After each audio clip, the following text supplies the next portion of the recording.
When it comes to infamous American feuds, few can compare to the battle between John and Horace Dodge and Henry Ford.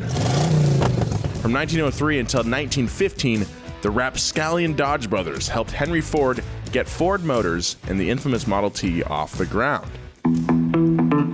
When their contract ended, however, Ford decided he wanted to use his company's massive profits to enrich his workforce and provide discounted automobiles to the consumer. The resulting lawsuit, Dodge versus Ford, is still taught in corporate law classrooms everywhere and impacts how corporations are viewed today. This week, it's the true story of the Dodge brothers, a duo responsible for shaping the auto industry as we know it, and the man who hated them, Henry Ford. But why did Ford hate the Dodges so much? How did their rivalry reinforce corporate capitalism as we know it? And why is Henry Ford such a controversial and confusing figure? Today on Pass Gas, it's the Dodge brothers versus Henry Ford. Pass Gas Podcast. It's about cars, it's not about Fords. Big thanks to AutoTempest for sponsoring this episode of Pass Gas. We at Donut are always looking at cars online, basically all day, every day. One of the sites that we're on all the time is autotempest.com. It's a great site. AutoTempest is a used car search engine that saves you the hassle of checking a bunch of different websites. They make it so easy and convenient to compare prices from a bunch of different websites. Sites like Facebook Marketplace and Craigslist nationwide. If you just saw the James Bond movie and you want to go get a DB9 for yourself, AutoTempest is the site for you. That's why their slogan is autotempest.com, all the cars, one search. So if you're looking for a car, head to autotempest.com/passgas.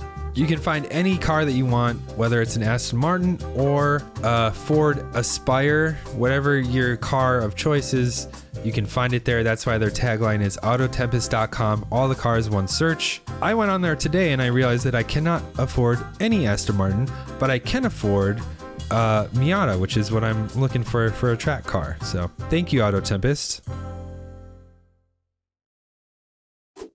Big thanks to MeUndies for sponsoring this episode of Pass Gas. Are you afraid of the glow in the dark? Well, shield your eyes because the new MeUndies Halloween just dropped. Dead, that is. I always love how creative MeUndies is with their patterns and prints and stuff. This new batch is truly sick. I'm a big spooky head. I love Halloween season, so I really love these patterns. Whether you're outrunning a killer or being abducted by aliens this Halloween, be comforted by the fact that your undies are sustainable and the softest in town. MeUndies are made from natural fibers sourced from beechwood trees, making their micromodal fabric soft, breathable, and dangerously cozy. Get your spooky season up and haunting with 5 new prints: I See You, My Boo, Tricks and Treats, Lazy Bones, and Lazy Pumpkin. Available in undies, bralettes, socks, and loungewear in sizes extra small through 4XL.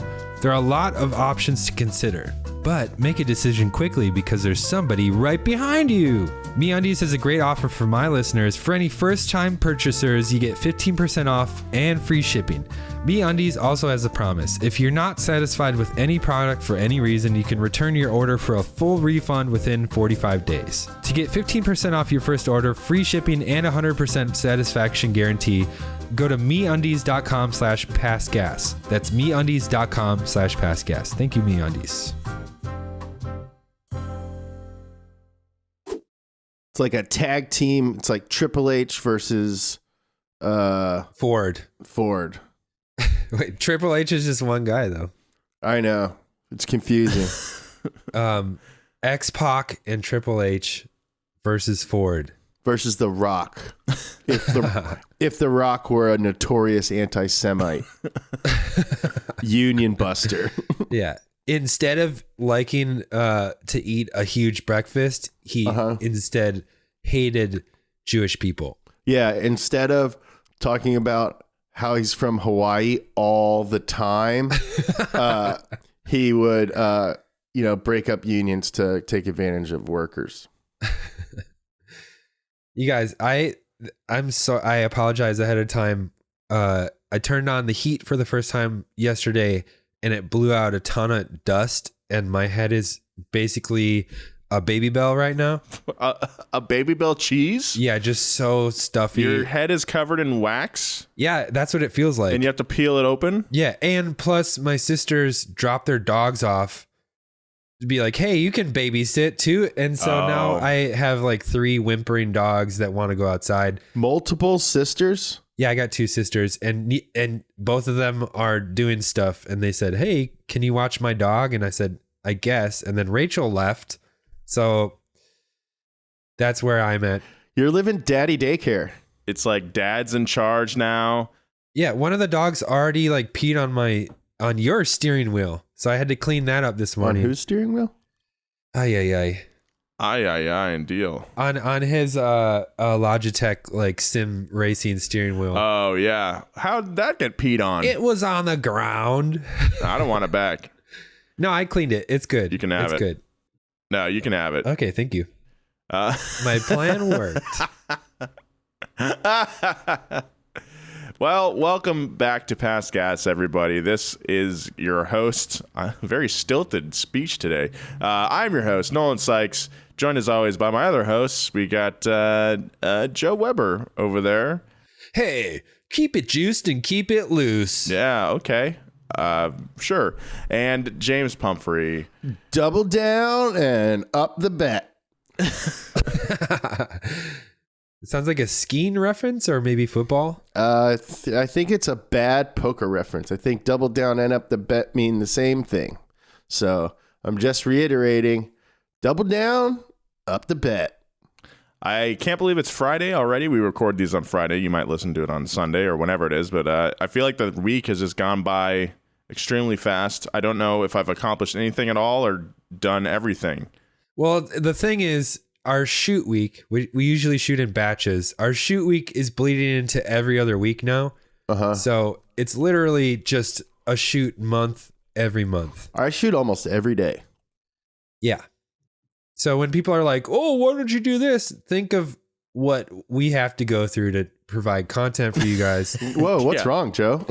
Think of our needs. I'm a little frazzled. I think it might be time for you to stop reading the comments. There comes a point in every host's career where you stop reading the comments, you turn your DMs to private, and you just focus on the road ahead. So I think we can offline it, but it might be time that you sort of start protecting yourself from the community a little bit. I'm not Deadpool's friend from the bar, okay? I'm not. People compared me to Scotty Kilmer. Yeah, I think it's time, man. I think it's time. I read the comments every day. I read all the comments. Yeah, I've been doing that for 4 years, and I'm insane. Oh, what is that? There's a sick freaking GM outside my house right now. Like a general manager? I think it's dude. It's Mike Ditka's outside. He's a general manager of sorts, right? No, Sure. no, it's a sick Chevelle. I think that's cool. Nice. How about we get into it? Yeah. Yeah. You'd think each of the Dodge brothers would get their own little section of the podcast, but considering John and Horace were inseparable for the entirety of their lives, it would get a little too redundant. And by inseparable, we mean they wouldn't read any mail unless it was addressed to both of them. Yes, it was that level of codependency. That is insane. Weren't they connected at the head? No. Weren't they on TLC? No. No. Oh. It's not a stuck on you kind of situation. Yeah, I thought Stuck on You was kind of loosely based on them. My mistake. I thought they were connected at their heads. John was born in Niles, Michigan on October 25th, 1864, and Horace popped out a few years later on May 17th, 1868. Their father ran a machine shop and foundry, which is, if you don't know what a foundry is, a factory for casting metal. You got the stuff, metal. You got it, star power. You're in. You're cast. In 1886, when John was 22, the whole family moved to Detroit, and John and Horace both took jobs at a Boilermaker plant. In 1892, John married a Canadian woman named Ivy Hawkins, and they had 3 children. Then in 1894, both brothers moved to Windsor, Ontario, Canada, to work as machinists at the Dominion Typograph Company. While in Canada, Horace married a Scottish immigrant named Anna Thompson, and the pair had a son and daughter. I love you. I love you because your name is Horace, and it sounds like haggis. When you come back from the Boilermaker plant, bring me some haggis. Bring me a beer with a shot dropped in it.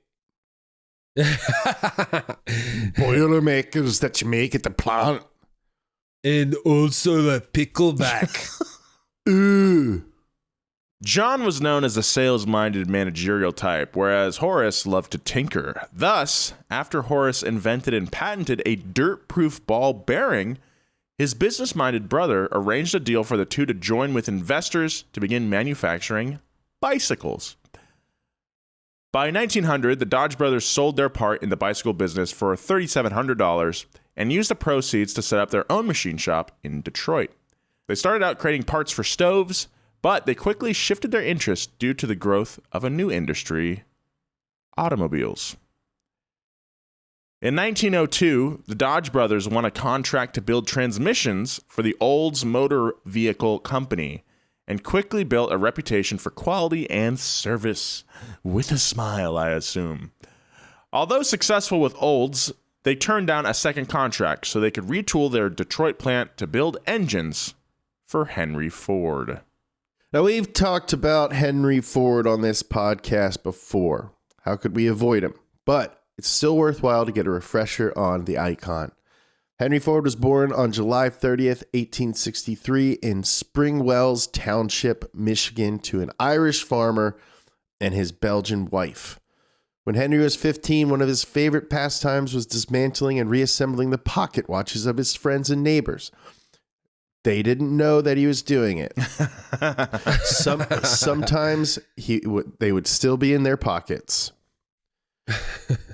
After his mother died, Henry's father began to pressure him to take over the family farm, but he refused. He wanted to be an engineer, Dad. Thus, in 1879, Ford left home to begin work as an apprentice machinist in Detroit. However, he later returned home to work on the family farm, but focused on operating the Westinghouse portable steam engine, which led to a serviceman position with Westinghouse. In 1891, Ford became an engineer with the Edison Illuminating Company in Detroit and was promoted to chief engineer just 2 years later. He then began focusing on his experiments with gasoline engines, which culminated in the completion of a self-propelled vehicle in 1896. That same year, Ford met Thomas Edison, who encouraged the young engineer to continue experimenting with automobiles. It would be years later until they 69'd. Yeah, they would later come to 69 all the time. In 1898, Henry designed and built his second vehicle, and in 1899 founded his first company, the Detroit Automobile Company. Unfortunately, due to low quality and high price point, that company dissolved in January of 1901. That same year, Detroit lumber baron William H. Murphy, not to be confused with William H. Macy, that same year, Detroit lumber baron William H. Macy and other stockholders from the now defunct Detroit Automobile Company formed the Henry Ford Company on November 30th, 1901. Ford served as chief engineer but left the company insulted when Murphy brought Henry M. Leland as a consultant. Now, after Ford left, Leland renamed the company the Cadillac Automobile Company. In 1902, Ford received backing from Alexander Y. Malcolmson, an old acquaintance and Detroit area coal dealer. Their partnership allowed Ford to get to work designing an inexpensive automobile. The duo leased a factory and machine shop with, you guessed it, John and Horace Dodge. Do you think in French, Cadillac is pronounced like Cadillac? Cadillac. Yeah, we really love putting that emphasis on the lac, like Cadillac. That's a freaking Cadillac, baby. That's a Cadillac DeVille. Don't scratch it. And then he throws the keys at you. Before we get to the meat of this story, let's talk about the personalities at play a little bit more. Nearly every article about the Dodge brothers points out how massively disliked they were amongst the Detroit elite. The brothers were known to go out drinking together in identically tailored suits and were generally pretty horrible drunks. It's weird because one of them was way smaller, but it was tailored the same way. So he looked like David Byrne. John, the older brother, was known for being crude and short-tempered, but his wealth made him an influential community member, much to the chagrin of polite society.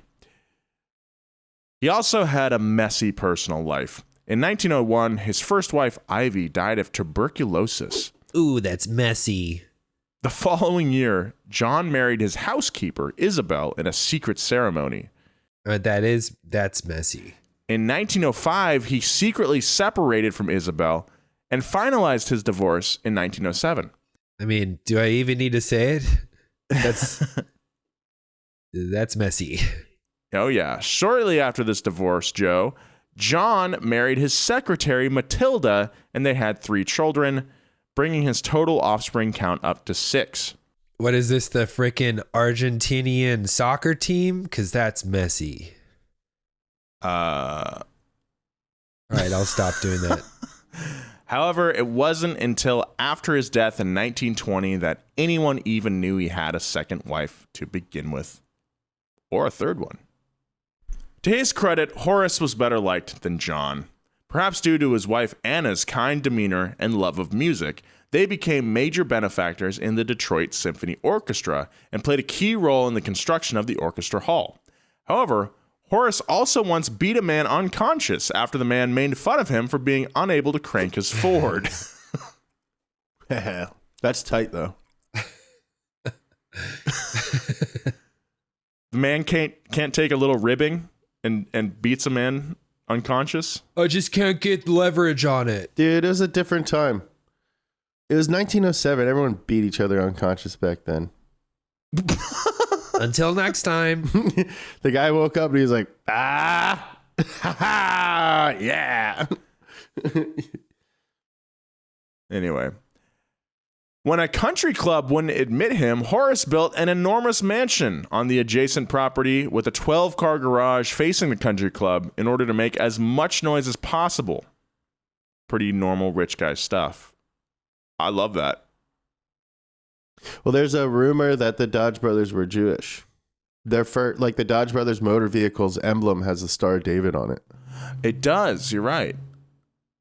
Do you think that's why they weren't let into the country club? Yeah, that's why I brought it up. Oh.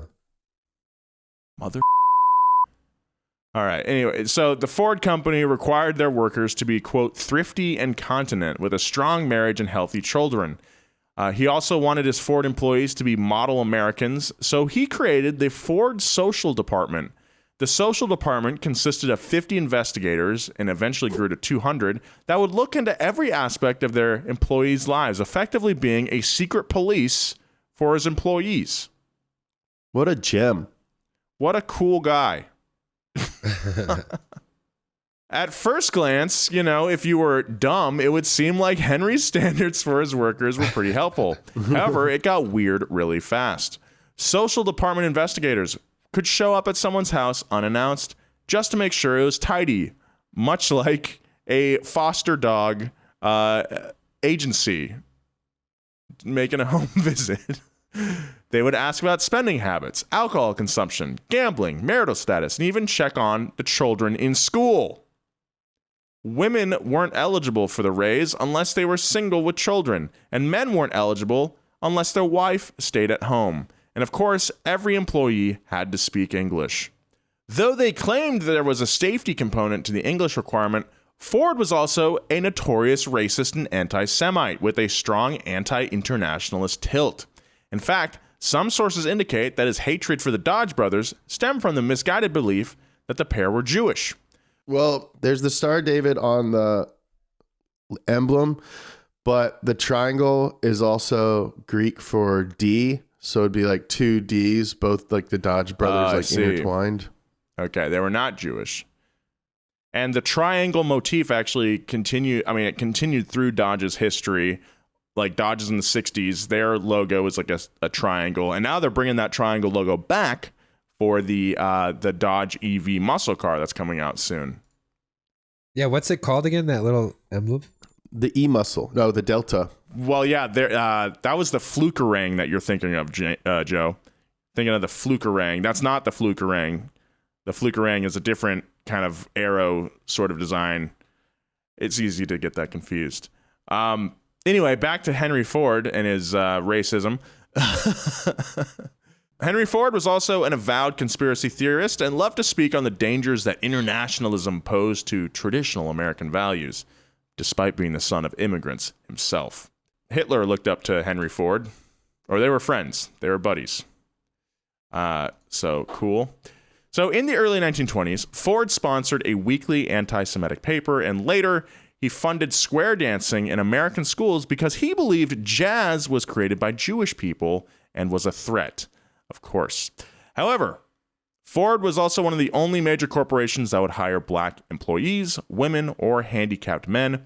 And perhaps the most shocking tidbit on Ford is his inclusion in Mein Kampf, where he is the only American mentioned favorably. Hitler later said that Ford was, quote, his inspiration, and even kept a life-size portrait of Ford next to his desk.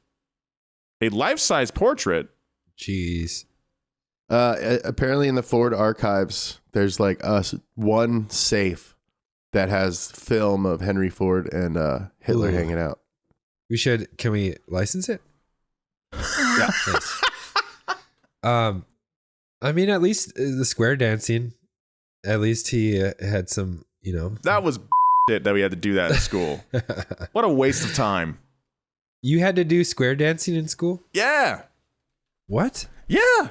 At your sock hops or what? No, like this was something we did, and we had to do this multiple times. Like in elementary, like in PE. Well, not even in elementary school. It was like a month, right? Where it's like, all right, every Tuesday and Thursday we're gonna go to the cafeteria and learn how to square dance, and then we did have to do that in PE in junior high as well. Jeez. The square dancing lobbyists in Atascadero are hardcore. Strong. Well, dude, so I was like, all right, square dancing, whatever. It wasn't until later on, like 3 years ago, when I learned about the whole Henry Ford square dancing jazz conspiracy thing, that I was like, that is some racist holdover. Yeah. Why are we doing this? Because rock and roll was made by the devil. They made us do jazz hands for like hours at a time. What? Just kidding. Racing fans, DraftKings Sportsbook has a Formula Racing no-brainer that's bound to put you in the victory lane. New customers can bet just $1 on this Sunday's Grand Prix in Austin, Texas, and win $100 in free bets if any driver finishes a lap. When was the last race you saw where all 20 drivers didn't loop back the track at least once? If Sportsbook isn't available in your state yet, you can get in on the action with DraftKings free-to-play pools. All customers get a free shot at $5,000 in total prizes. Just answer a handful of questions about what you think will happen during the race and follow along to track your results. DraftKings is safe, secure, and reliable. Best of all, you can deposit and withdraw your cash whenever you want. Download the DraftKings Sportsbook app now. Use promo code GAS. Bet just $1 on this Sunday's Formula Racing Grand Prix and win $100 in free bets if any driver finishes a lap. That's promo code GAS for this no-brainer at DraftKings Sportsbook. Must be 21 or older, New Jersey, Indiana, or Pennsylvania only. New customers only. Minimum $5 deposit for free bet promotion. One per customer. Restrictions apply. See DraftKings.com/sportsbook for details. Gambling problem? Call 1-800-GAMBLER. I love watching racing and sports, so this is a no-brainer for me. DraftKings makes it super easy to bet on your favorite sports teams or racers. The Brewers, I got the Packers, I got my dude Chaco. I think I'm going to head over to DraftKings and bet on Lando because I love him. Past Gas is supported by First Republic Bank. With a best-in-class banking app that allows you to bank anywhere, anytime, and a dedicated personal banker when you need one-on-one service, First Republic is uniquely positioned to offer best of both worlds. With this combination of personal attention and convenience, it's no wonder that First Republic Bank has a client satisfaction rating 2 times the industry average. So whether you're opening a personal line of credit or planning your retirement, you can count on First Republic to be there for you every step of the way. Visit firstrepublic.com today to learn more. That's firstrepublic.com. Member FDIC equal housing lender. I always appreciate when banks have a really good banking app. That's what sells it for me. That's what makes me choose a bank. And I think First Republic Bank's app is great. They make it super easy to bank wherever you are, wherever you have your phone. I think that's super important. Well, look, I should have paid more attention to square dancing, actually, because there was a time in my life, community college, when I would go to this not country club, like a club. The Graduate had country night on Thursdays. Like a honky tonk? It was like essentially honky tonk night. And square dancing, or line dancing, I'm sorry. Square dancing is different than line dancing, but I feel like the principles are probably the same. I did not know how to line dance, James. I don't know if you know how. If you know any steps, any dances. No. I don't even know the hoot, scoot, and boogie.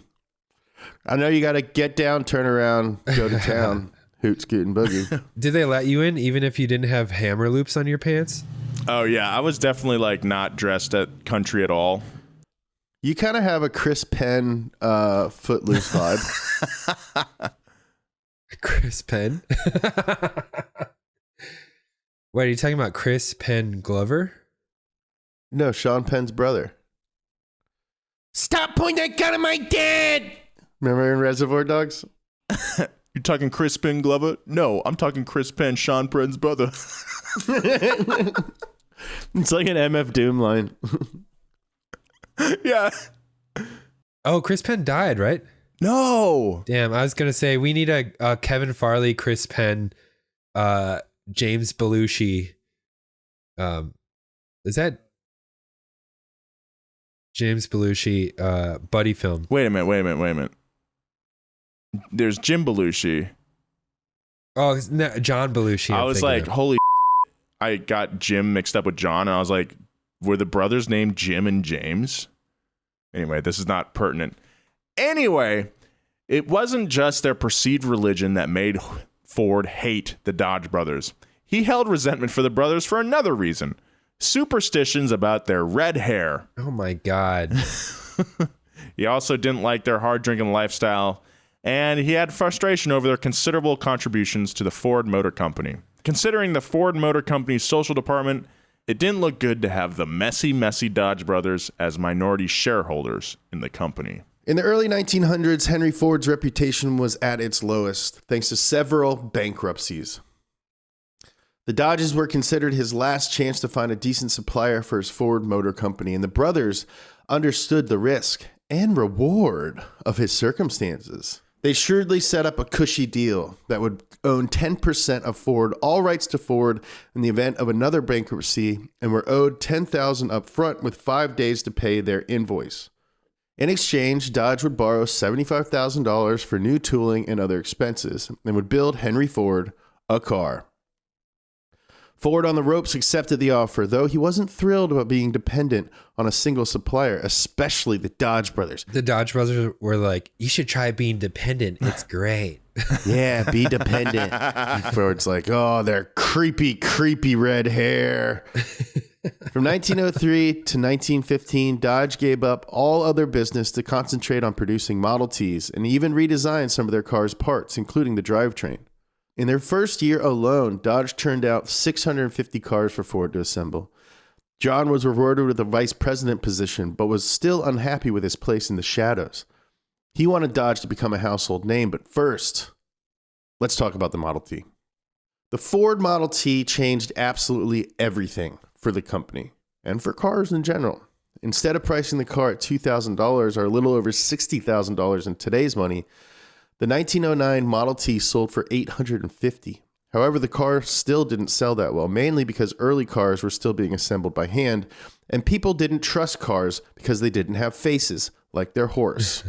They didn't poop, and how can you trust something that doesn't poop? Yeah, how can you? I don't even know if my car likes me. My horse likes me. By 1910, Ford introduced assembly line production techniques that helped the factory churn out one car every 3 minutes. That efficiency was later reflected in the price of the car. By 1915, the new Model T was $440, roughly $12,000 in today's money. And by the end of its run, consumers purchased more than 15 million Model Ts. Wow. In 1913, Ford began to build the world's first moving assembly line, and the Dodge brothers gave a year's notice on their contract. By the end of 1914, Dodge's 5,000 employees had built 250,000 transmissions, rear ends, crankshafts, and front axles for Ford, and the Model T was everywhere. However, the following year would bring about a lawsuit that's still talked about in corporate law classrooms everywhere. Now we're getting into law stuff. My favorite stuff. Yeah, Joe's a real law stan. By 1915, relations had fully soured between the Dodge brothers and Henry Ford. FOMOCO, or Ford Motor Company, was sitting on a surplus of $60 million thanks to the success of the Model T. Ford wanted to restrict dividend payments to shareholders who he saw as parasites and instead use the cash to build more affordable cars and maybe increase wages if that was to, conveniently increase wages down the line. Although I wouldn't say that was part of his plan. Though this seems like a generous move by one of those fabled good rich guys we always hear about, it's more likely that Ford knew that if he stopped paying these dividends, that he could potentially drive the Dodge brothers' new business into the ground. Oh, that's such a fun thing for him to do to some guys that really helped him out. They had red hair, Joe. Yeah, it's true. Okay, yeah. Okay, now I get it. They look like the bad guy from The Incredibles. Syndrome. Dude, Miss Incredibles got that dumpy on her. I knew that was going to get brought up. Anyway, so the Dodge brothers brought a lawsuit against Ford the day after Ford's son Edsel's wedding, a wedding that the Dodge brothers attended. Whoa. It's a nice little gift for you. But they weren't invited. Yeah. They showed up like the wedding crashers. The lawsuit claimed Ford was using his control over the company to restrict payouts, even though the profitable company could afford to pay large dividends to its shareholders. The case eventually made its way up to the Michigan State Supreme Court, which agreed that Ford should be required to pay its shareholders, and in doing so, ruled that a, quote, business corporation is organized and carried on primarily for the profit of their stockholders. The decision is often cited for the legal theory of shareholder supremacy that more or less defines the American corporate landscape today. After the court ruling, Ford announced that he was going to sell his company to his son and started a rumor that he was starting a new car business, which drove down the share value for the Ford Motor Company. This was enough to scare the Dodges into selling their shares back to the family for a whopping $25 million. And with that capital, as well as their factory's extra capacity, the Dodges were ready to start their own independent car company. Get her done. I guess you could say the Dodges were challengers Nice. to Ford. Wow. Dang. Using profits from their Ford stock, the Dodge brothers struck out on their own and produced their first vehicle, the Dodge Model 30, as a direct competitor to the Ford Model T.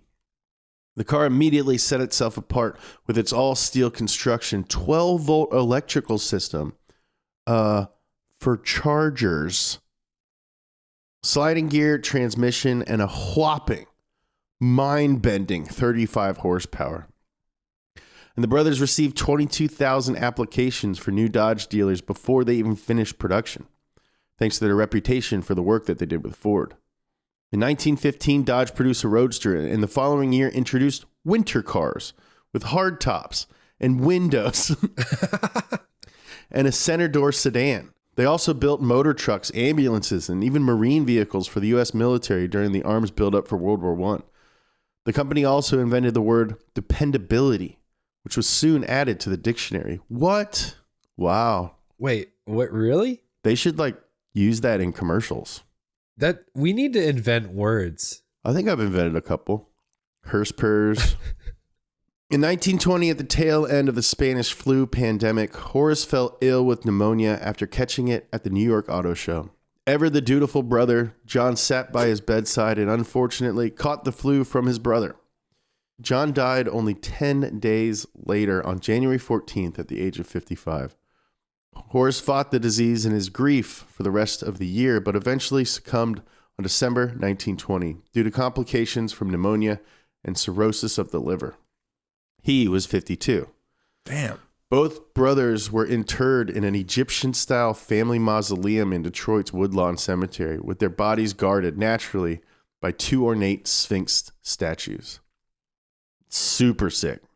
At the time of their deaths, Dodge was the second best-selling automobile in the country. 5 years later, their widows sold the business to Dillon Reed investment bankers for $146 million, equal to $1.7 billion today. And the bankers later sold it to Chrysler in 1928. Horace was inducted into the Automotive Hall of Fame in 1981, and John followed several years later in 1997. That's kind of a weird rub. I wonder why it was such a, like, so many years in between. Yeah, why not at the same time? Yeah, that's what they would have wanted. It's because the red hair. Yeah, dude. Wow, dude. $1.7 billion. Freaking get the bag, dude. That's not a lot for a car company, though. What? Yeah, I mean, true. But also, that's almost $2 billion, you know? They're probably still living off that money. Oh, for sure. Do you think we could get Saturn for like 100,000? No. No. 100 million? Maybe. Yeah, be closer to that, I think. I bet Saturn comes back. As like an electric? Yeah. That'd be cool. Anyway, by 1918, half of all the cars in the United States were Model Ts. That same year, Ford decided to turn his presidency over to his son Edsel, though he retained final decision authority and sometimes reversed his son's plans. Henry also ran for a seat in the Michigan Senate, but lost by 7,000 votes. Not a huge margin. It's pretty small. In 1922, Ford purchased Lincoln Motor Company, a luxury car maker, as Edsel attempted to expand Ford into the upscale market. However, by the mid-1920s, General Motors rapidly rose as a leading American auto manufacturer, most likely due to offering a car for, quote, every purse and purpose, a direct challenge to Henry Ford's interest in anything outside the low-end market. In fact, for all his interest in making cars affordable, Ford refused to adopt the increasingly popular idea of payment plans for cars, as well as many technological and safety advancements, perhaps due to its costliness. It wasn't until Model T sales started seriously lagging in 1926 that Ford developed a new model. Henry focused his interest on the design of the engine, chassis, and other mechanical necessities, while leaving the body design to his son, who is still president of the company, kind of. Though Henry was oftentimes in the way of the real mechanical engineers working on his team, the Model A, introduced in 1927, achieved a total output of more than 4 million units. Love that Model A. Ford remained a top automobile company through the 1930s, which is kind of shocking considering that Henry didn't believe in accountants. And as a result, he had no way of knowing how much money was being taken in and spent each month. And the company's bills and invoices were often guessed by weighing them on a scale. What? Just a big stack of, yeah, so you just like put all the invoices on a scale, and if you knew the average of what was on there, yeah, you could deduct or deduce how much money you owed. Not the best method, I would say, but there you go. In the 1940s, it shouldn't surprise anyone to learn that Henry was against U.S. involvement in World War II. He was a staunch isolationist, but he also claimed that war was, quote... Dude, the parallels between Ford and Trump are insane. Yeah. Like bunch of bankruptcies, hands the company off to his son, quote unquote. Isolationist. Great hair.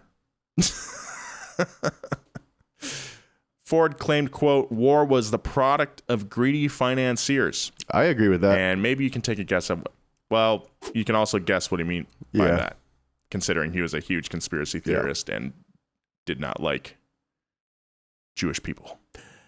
When Edsel Ford died of cancer in 1943, Henry decided he could take over the company, despite having suffered a number of strokes and heart attacks in the late 1930s that left him increasingly debilitated and mentally confused, even more so than before. Henry's incompetence at this point led to a loss of roughly $10 million a month, or about $150 million today. and multiple conversations were had in Washington, D.C. of how the company could be saved from itself. Nothing was done until 1945, when Henry's wife Clara, along with Edsel's widow Eleanor, demanded he cede control to his grandson, Henry Ford II, a.k.a. Hank the Deuce. Hank the Deuce. Henry refused, of course, but when they threatened to sell off their stock worth 75% of total shares, he was forced to agree. Henry died 2 years later from a cerebral hemorrhage at the age of 83, and he was buried in Detroit. I want to see that movie, like the final days, like after. Oh, it'd be so good. Yeah, Edsel's just died, and Henry Ford, and like everyone's going to DC to try and get Ford back. That would make a really good play. Yeah, the family's like conspiring. Daniel Day-Lewis plays Henry Ford. Yeah. Daniel Day-Lewis methods. He ages himself like 30 years. Yeah. Method. He does a lot of 69ing. Yeah. He starts publishing a weekly anti-Semitic newspaper. Yeah. Like, what are you doing, Daniel Day-Lewis? Dan, dude, come on. Yeah, I think that'd be a great movie, dude. Big thanks to AutoTempest for sponsoring this episode of Pass Gas. I love looking for used cars. I basically do it all day while I'm at my computer, and I always go to autotempest.com because they have the best selection of cars throughout the US and Canada. AutoTempest is cool because it searches classified sites like Facebook Marketplace and Craigslist, so you don't have to go from site to site to site looking for cars. They're all just in one place. That's why their tagline is autotempest.com, all the cars, one search. AutoTempest also searches all the top used car listing sites in the US like cars.com, TrueCar, Carvana, eBay Motors, all those. AutoTempest has the best selection out of any site on the net for used cars. You'll find what you want, I promise you. Again, that's why their slogan is autotempest.com, all the cars, one search. I use their site all the time. I love it. You should too. So check it out for yourself at autotempest.com/passgas. That's autotempest.com/passgas. Thank you, AutoTempest. Big thanks to MeUndies for sponsoring this episode of Pass Gas. If there's one collection you don't want to ghost, it's this one. Whether you're out running a killer or being abducted by aliens this Halloween, be comforted by the fact that your undies are sustainable and the softest in town. MeUndies are made from natural fibers sourced from beechwood trees, making their micromodal fabrics soft, breathable, and dangerously cozy. Get your spooky season up and haunting with 5 new prints: ICU, My Boo, Tricks and Treats, Lazy Bones, and Lazy Pumpkin. Available in undies, bralettes, socks, and loungewear in sizes extra small through 4XL. There are a lot of options to consider, but make a decision quickly because there's somebody right behind you. MeUndies has a great offer for my listeners. For any first-time purchasers, you get 15% off and free shipping. MeUndies also has a promise. If you're not satisfied with any product for any reason at all, you can return your order for a full refund within 45 days. To get 15% off your first order, free shipping, and 100% satisfaction guarantee, go to MeUndies.com/passgas. That's MeUndies.com/passgas. I really love the selection of patterns and prints that MeUndies has. They're just fun. Thanks, MeUndies. As we said before, Dodge versus Ford is still cited today in law classrooms and textbooks across America as it affirmed the business judgment rule and the principle of shareholder primacy. Primacy? Who knows?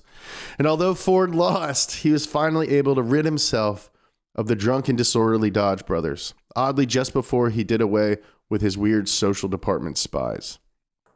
Ford has a complicated and inconsistent legacy. He was one of the only industrialists to hire women, black men, or the handicapped, yet was anti-Semitic enough to garner Hitler's admiration.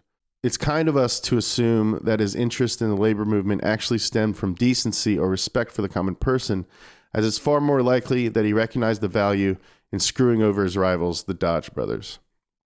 As far as the Dodge brothers go, what else is there to say? They loved to drink, fight, and have secret marriages, but most of all, they loved money. And there's something to be said for a pair of capitalists who at the very least seem pretty consistent in their lifestyles.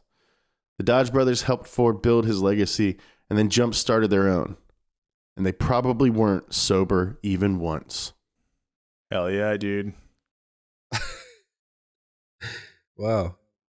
I mean, just everyone's a scoundrel. If you're rich, you're Yeah. You don't get to be rich by not being a there's no two ways about it. If you have that much money, you're kind of a piece of We got to end on a good note. Let's talk about our favorite Dodges. All right, I'll start. Yep, 1970 Charger, my favorite. What the hell is that?